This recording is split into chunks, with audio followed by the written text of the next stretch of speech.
Filemon 1:4-7. Lagi akong nagpapasalamat sa aking Diyos kapag naaalala kita sa aking mga panalangin, sapagkat nabalitaan ko ang iyong pag-ibig para sa lahat ng mga banal at ang pananampalataya mo sa Panginoong Hesus. Idinadalangin ko na ang pamamahagi ng iyong pananampalataya ay maging mabisa kapag nalaman mo ang bawat mabuting bagay na maaari nating gawin para kay Kristo. Sapagkat ako'y totoong nagalak at naaliw sa iyong pag-ibig, sapagkat ang mga puso ng mga banal ay naginhawahan sa pamamagitan mo, kapatid ko. Tanggapin ang buhay.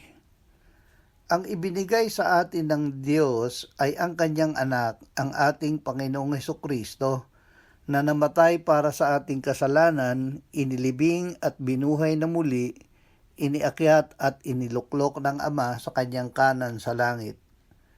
Nasa Panginoong Hesus ang buhay at ang kasaganaan nito. Ang Ebanghelyo ay isinulat upang tayo ay sumampalataya sa Panginoong Hesus at magkaroon ng buhay sa kanyang pangalan. Nang tayo ay sumampalataya sa kanya, siya ay nanahan sa atin sa pamamagitan ng Espiritu Santo. Ang kinaroroonan ni Jesus ay may buhay na walang hanggan. Si Filemon ay sumampalataya sa Panginoong Hesus. Ang bunga nito ay ang kanyang pag-ibig na nakita sa kanyang mabubuting gawa.